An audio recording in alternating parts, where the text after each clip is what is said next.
Elizabeth's final week wasn't documented the way the others were. No footage, no field recordings, no hidden GoPro this time. What she left behind was different. A journal, old-fashioned, spiral-bound, lined paper, 31 pages, front and back, scrawled handwriting, diagrams, phrases repeated over and over. But the tone had changed. This wasn't investigative. This was survival. The first page just said, "If you're reading this, I either got out or I didn't." The handwriting after that grows messier with each entry. Not panicked, just accelerated, like her thoughts were outrunning her hand. She wrote about seeing her own students outside of school, but they wouldn't recognize her. She saw one girl, Mia, at the grocery store with her mom. Elizabeth waved, smiled. Nothing. Blank stare. Not fear, not confusion, just void. Later that day, she checked Mia's homework folder. Her name had changed. Same handwriting, same stickers, same math mistakes. But the name on the paper now read Emma. And it wasn't just the name that was different. The drawing on the back had changed too. It had once shown a tree with a rope swing. Now, it was just a spiral, drawn in crayon. Black, thick pressure lines, like the child had pressed hard, too hard.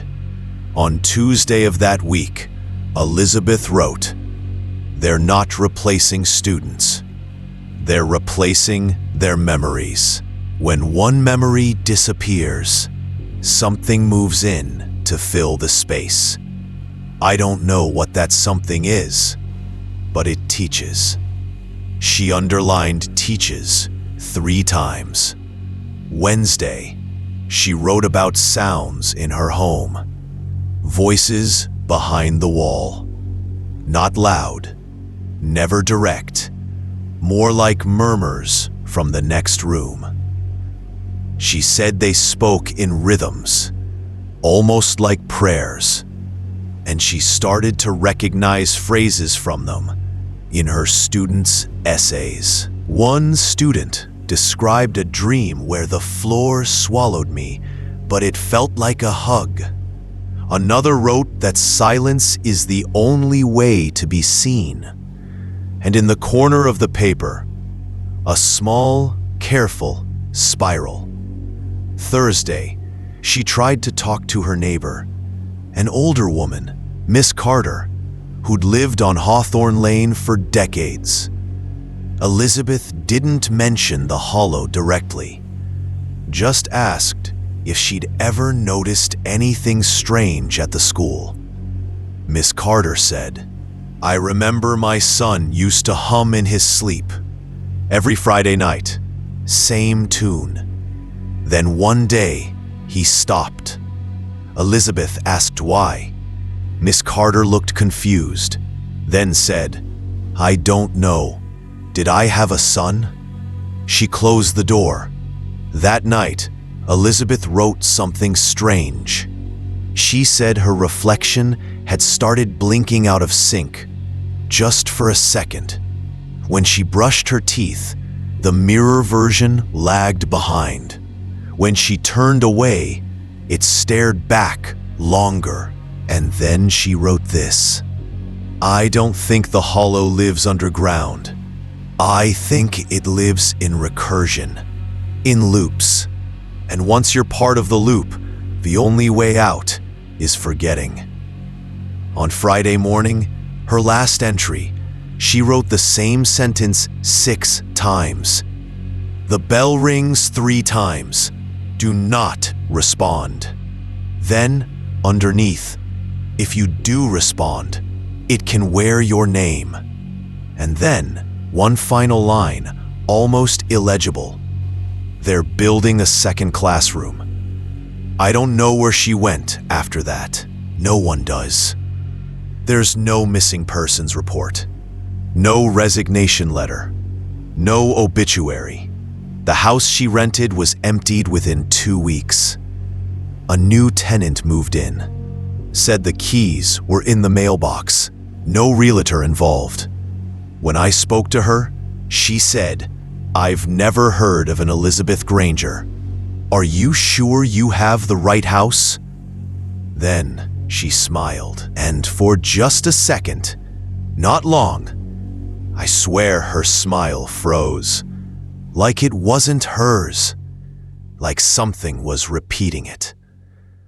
I made copies of every page in Elizabeth's journal, and each time I scanned them, a new smudge appeared on the digital file, always in the shape of a spiral, always in the same corner, top right, same size, same weight.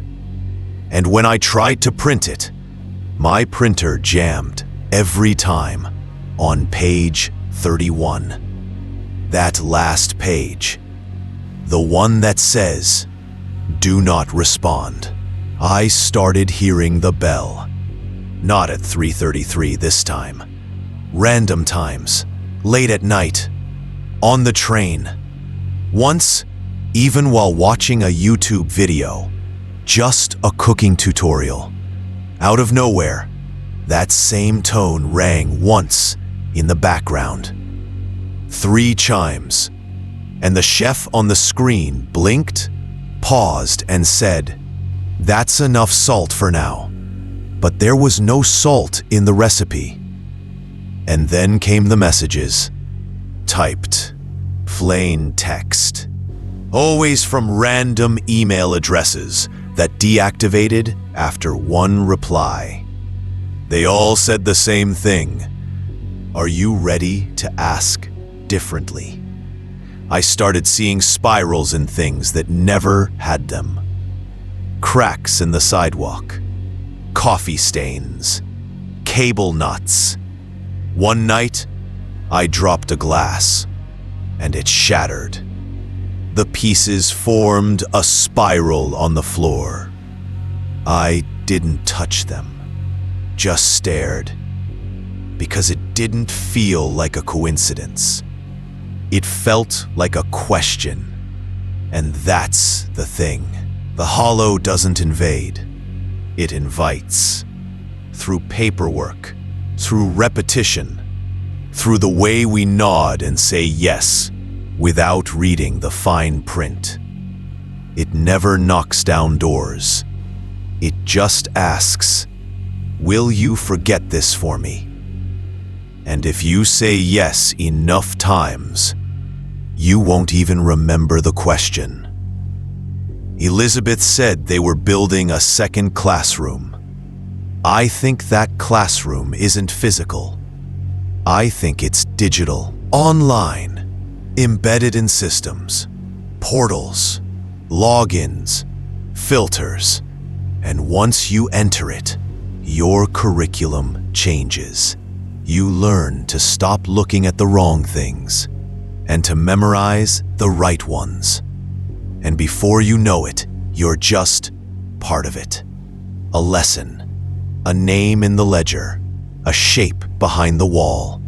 She's still out there, not in a way that can be mapped, but in echoes, in corners of corrupted files, in the slight stutter between screen transitions, in the dream where the bell rings, but your body doesn't wake up. And maybe she's trying to teach us still, to show us the way out, if there is one, if remembering doesn't come with a cost, because make no mistake, something is keeping the lights on at Hawthorne Elementary, and whatever it is, it still expects attendance. I didn't want to go back, not really, but there's a point in every investigation where the only way forward is down. And Hawthorne had one place left I hadn't seen. The hollow space beneath the gym. Elizabeth's map called it Classroom for Those Who Remember. I didn't remember anything, but I'd seen too much to forget. So I went. It was late. After midnight. I parked 2 streets over, walked with a flashlight I barely used. Didn't want to be seen. Not by people. Not by whatever else might be watching. The school looked empty. Lights off. Windows dark. Except the gym. That single glow above the emergency exit. Just bright enough to say, "We're still open." Elizabeth's journal said the access point wasn't inside the janitor's closet. It was behind it. A small crawl space blocked by a utility cabinet bolted to the wall. Took me 20 minutes to get it loose. Behind it, a concrete wall with a crack running down the center. And inside that crack, a latch. I pulled it, and the wall shifted. Not swung, not opened, shifted, like it sighed. And behind it, stairs, unlit, old, spiral-shaped, of course. I descended slowly, counted each step. 33 in total. Then a door. No handle, just smooth metal with a palm-sized indentation in the center. I pressed my hand against it, and it opened. Not from a mechanism, from recognition. The room beyond wasn't what I expected. No candles, no chanting, no symbols on the floor. Just a single, rectangular space. Desks, neatly arranged, all facing a blackboard. And on that board, nothing. Just a faint white dust, as if something had been erased. Each desk had a nameplate, not with names. One desk at the very back said, "Spoken." That one was empty. No chair, just a spiral carved into the desktop. Shallow, crude, finger-drawn. There was no sound in the room, but the walls, they breathed. Not literally, but I could feel it, that gentle pulse, like the whole place was a lung. And when I stood at the front, where the teacher would stand, something happened.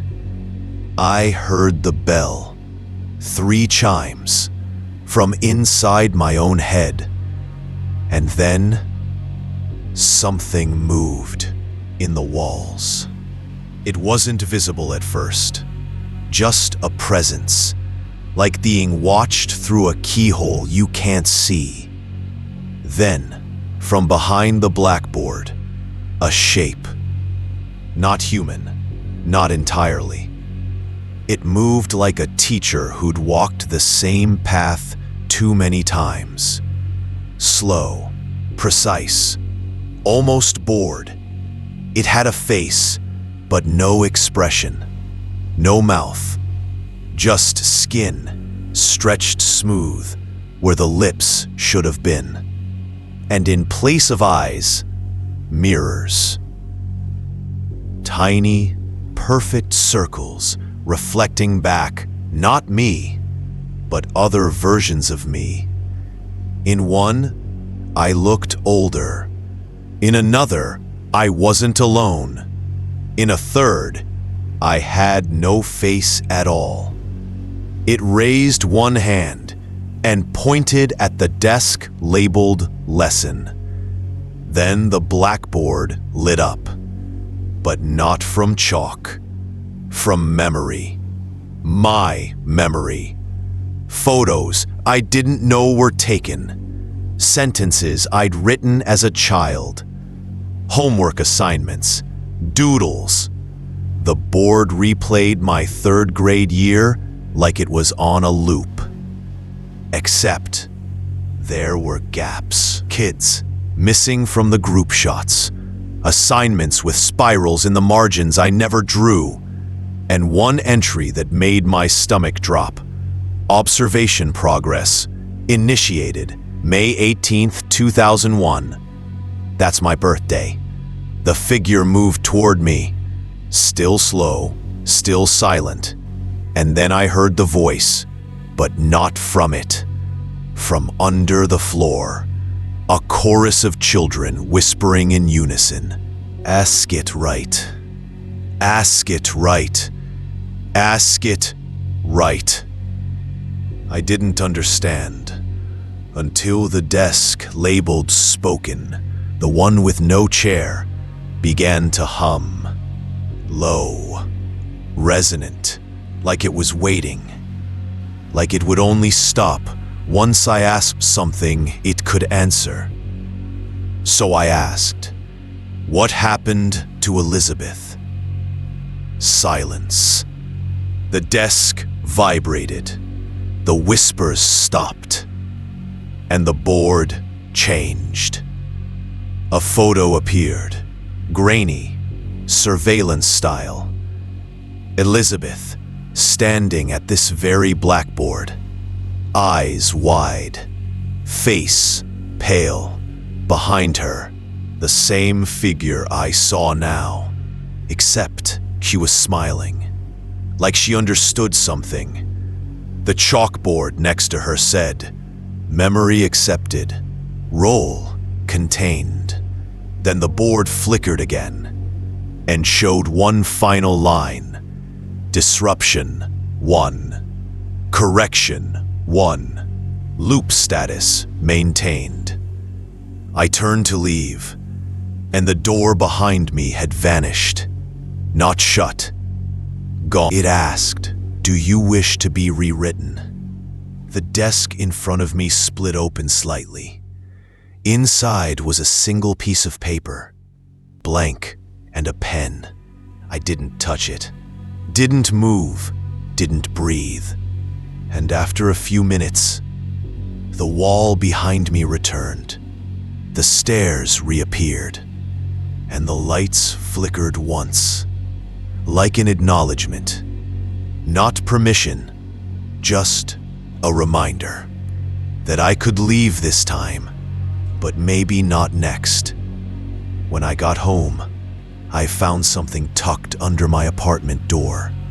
A spiral-bound notebook, new, unmarked, but inside, on the very first page, "You've been observed. Now teach what you remember." That's the thing about the Hollow. It doesn't need to erase you to win.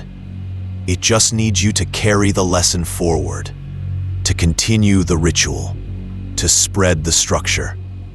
And now, when I walk by schools, I feel it. In the way kids line up for recess. In the way the principal's voice echoes across the intercom. In the way some classrooms always seem to have one empty desk, no matter how many students are enrolled. It's not fear anymore. It's function. This isn't about one school. It's about what schools were built on, what they still run on. The unseen curriculum, the one that teaches forgetting as a skill, the one that keeps the Hollow alive. It started with a noise, a single click. Not from my laptop, from the speaker, unplugged. Still, it clicked, rhythmic, slow, like a metronome. I hadn't opened the ledger file in weeks. I buried it, encrypted it, put it in a folder labeled tax stuff, and deleted the shortcut. But the sound wouldn't stop. So I opened it, and the ledger had changed. It wasn't static anymore. It was breathing. updating in real time. The names moved like a stock ticker. One column read, redacted, observed, witness in review, disposition, echo. But the last line hit hardest. It said, A. Granger, rewritten, pending. I don't know who A. Granger was until I realized I was logged in under Elizabeth's recovered account. It had rewritten her name as mine. I tried closing it. It stayed open. I disconnected Wi-Fi. It stayed open. And then, one by one, the folders on my desktop began to vanish. Until only one remained. Attendance. I clicked it. Inside was a single file, FridayRollCall.rec. When I opened it, it wasn't a spreadsheet. It was audio. Classroom noise. Chairs scraping. Kids laughing softly. And then a teacher's voice. Not Elizabeth. Not mine. Someone I didn't recognize. Reading off names. And every few seconds, a child would reply, here, until it got to the last name. Spoken. Silence. Then the teacher again. Accepted in absence. Proceed. A second voice. Mechanical. Calm. Emotionless. Said, echo logged. Recursion unlocked. Spread initialized. I don't know how to describe what happened next. The lights in my room dimmed, but not from a power surge. More like choice, as if the space around me chose not to be visible. My phone lit up with a notification. Would you like to remember less? 2 options. I didn't click either. The screen cracked. Thin, spiral-like fractures radiated outward. But not on the glass. Inside the LCD.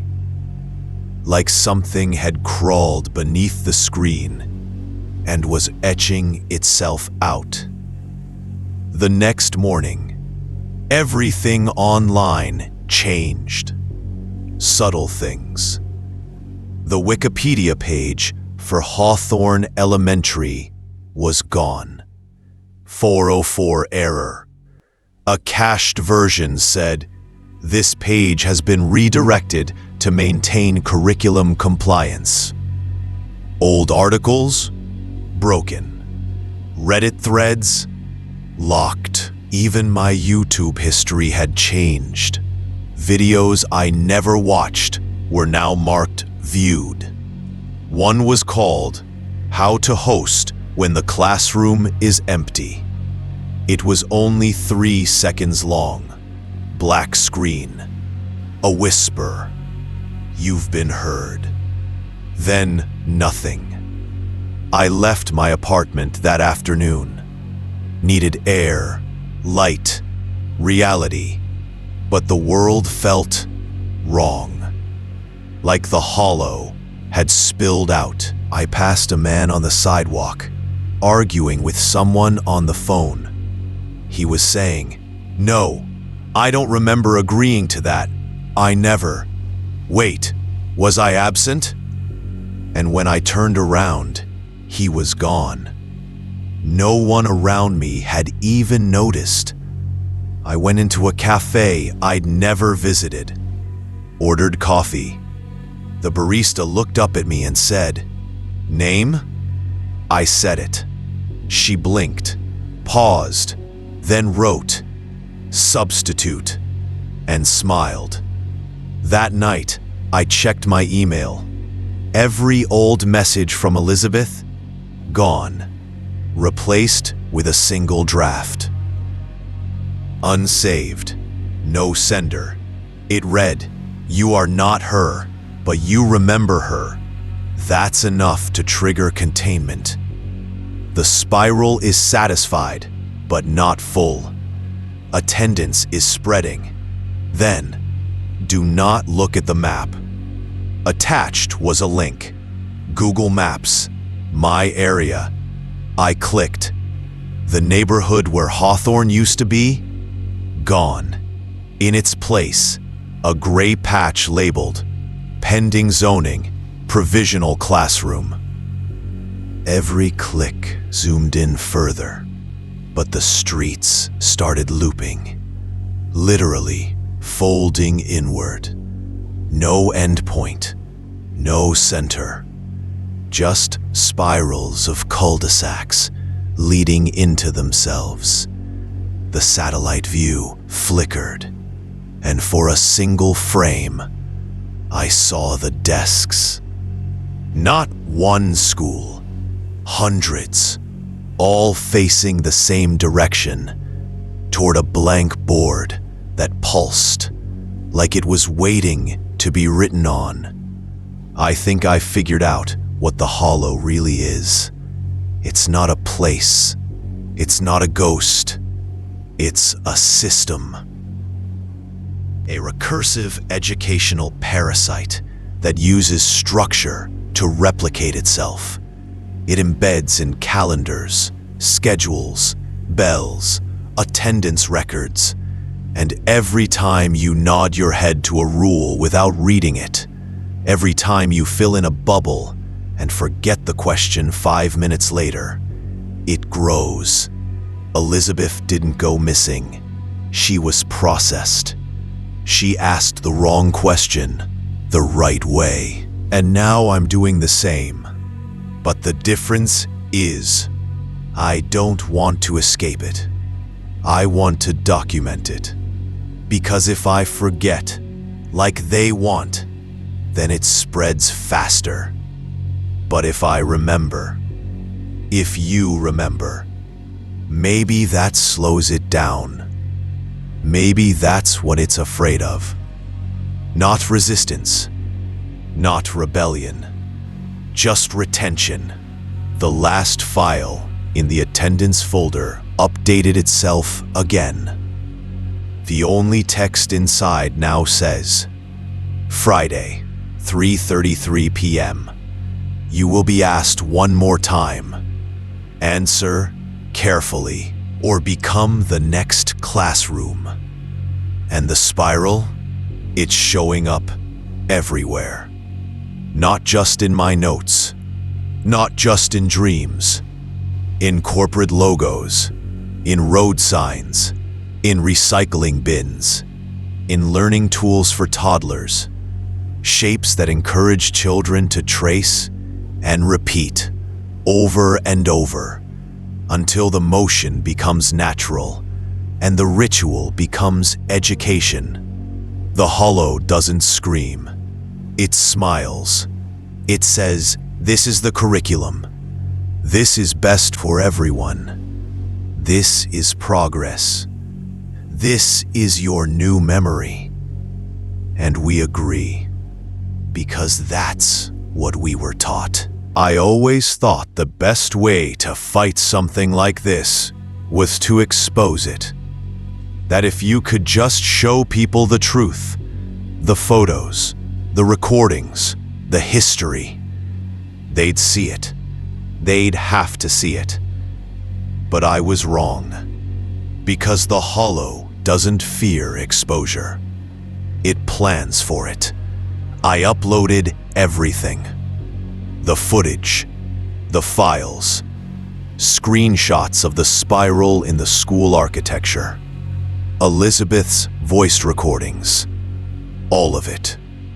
Put it on a burner drive, edited it into a clean 12-minute video, complete with citations, overlays, historical records. Uploaded it on 3 different video platforms, and waited. First few hours, normal. A couple dozen views. 1 comment, creepy but fake lol. By hour 5, It hit 4,000 views. And that's when it happened. The video disappeared. Not flagged. Not taken down. Replaced. Same thumbnail. Same description. But the content had changed. Now it was just a woman baking cookies. Soft lighting. Upbeat music. Title said, "After School Treats. Easy Spiral Snickerdoodles." No trace of the original upload. No comments. Just one caption at the bottom of the video. So faint you'd miss it if you weren't looking. "This memory has been redirected." I checked the analytics dashboard. Something was still tracking viewer retention. Still counting timestamps. And in the referral section, one source stood out. Curriculum maintenance. Autofilter 9.3. When I looked it up, the only result was an internal document from an old academic review site, archived years ago. A tool used by charter schools to flag non-compliant content in digital classrooms, designed to recognize content that introduces conceptual divergence. Divergence. That was the word they used instead of questions. I tried uploading again. New site, new name, new burner device. It lasted 43 minutes. Then it was gone. Not deleted, rephrased. Turned into an educational explainer on the benefits of routine learning structures. Same runtime, same transitions. Even the background music I used, still there. But every image, every word, sanitized, scrubbed of context.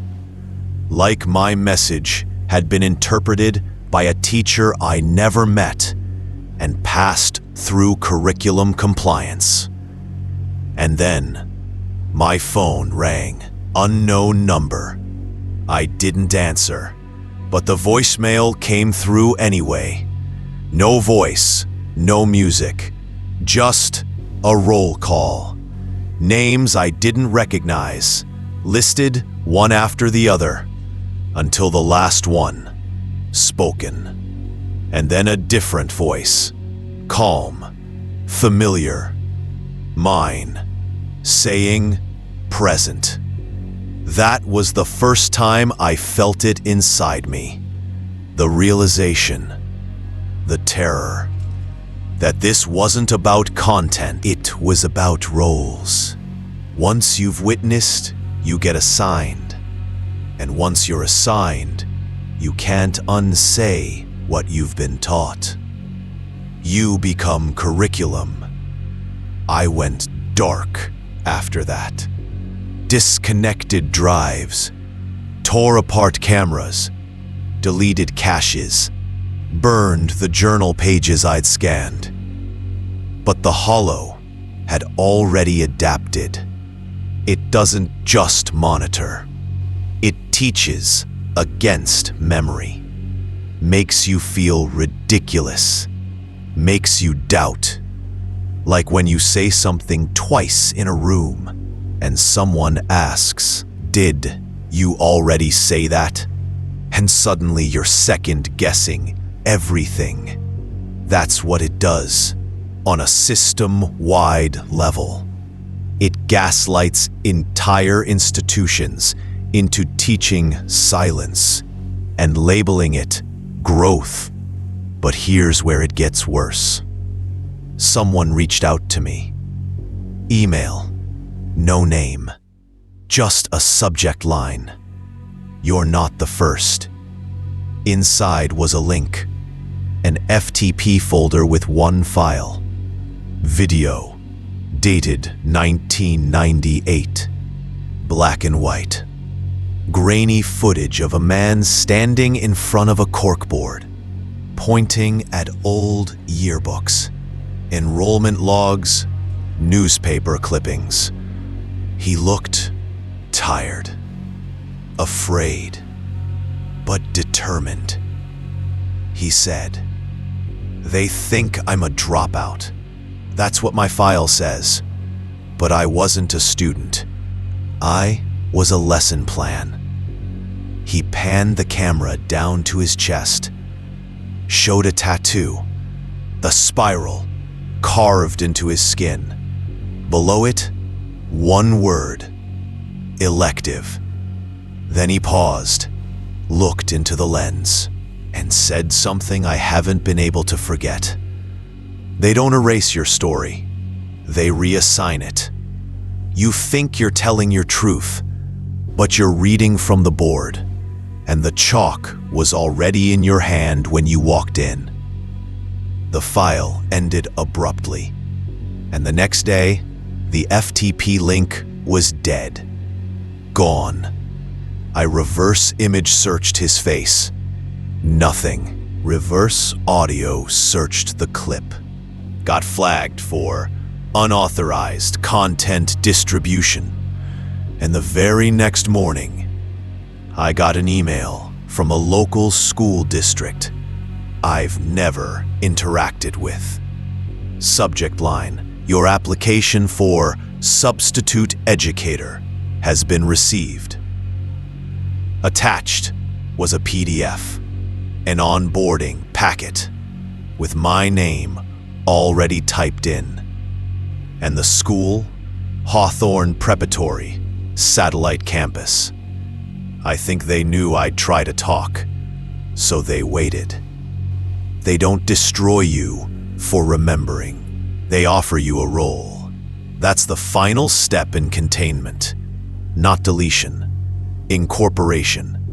They make you think you're resisting, make you feel like a hero, a whistleblower, a voice in the dark. But the moment you share the story, they write it down. They file it, catalog it, make it a case study, and then assign it to the next observer as part of their education. That's what I am now. A lesson plan. This narration, this video, it's not a warning. It's the next module, the next spiral. If you've watched this far, it means your name's already in the ledger. And the only question left is, what role did they give you? Are you a witness, a redirect, or are you just another spoken? Because if you're the spoken, then the next time that bell rings, you'll answer, and the classroom will continue. I knew it would end like this. Not with a scream, not with a bang, but with a question and a choice. One more prompt on a screen I didn't open. It opened itself. Just a black background, white text. 3 words. Are you ready? I didn't answer. Instead, I stood at my window, looked out at the cul-de-sac, the quiet little suburban curve of Hawthorne Lane. All those houses, all that silence. And I realized something. The street was never empty. It was still, structured, like desks arranged in a classroom, like names in a roll call, like memories placed precisely where they wouldn't be noticed, but couldn't be removed. This neighborhood was a syllabus, each home a page, each resident a lesson, each silence an approval. I opened my door. The sky was gray, but not from weather. There was something in the clouds, a pulse, not lightning, not wind, just a rhythm. The same one I'd heard under the school, the same one from the cracked speaker, the same one that plays when the mind tries to forget something it was never supposed to notice. And that's when the bell rang. 3 chimes, soft, low, carried on the air like a lullaby for people who forgot how to wake up. I didn't flinch, didn't respond, just stepped outside, and the world adjusted. Streetlights flickered, a single car engine turned over, then went quiet. I walked toward the school, except now it wasn't the school. It was a threshold, a facade. The front sign had changed. Now it read, "Welcome back. You may teach now." And under it, a smaller line, "All prior absences excused." The front door wasn't locked. Of course it wasn't. I stepped inside. No alarm, no cameras. Just the low, comforting scent of floor wax and paper. The smell of learning. The smell of compliance. And there it was. The gym door. Slightly ajar. Lit from inside, though I saw no bulbs. I walked through it, and what I saw made everything else make sense. There was no ceremony, no cloaked figures, no monstrous deity waiting with claws out. Just desks. Desks in concentric circles, familiar ones, each with a nameplate, and each plate had a name I remembered, but not from school, from the comments section, from the email list, from the viewers, from you. And in the very center was the spiral, carved deep into the floor, pulsing now, like a heartbeat, like a quack. The final desk had no nameplate, just a chalkboard behind it, blank, and a single piece of chalk resting on the desk's surface. Beside it, a card, one line written in clean red ink. Spoken, "Please begin."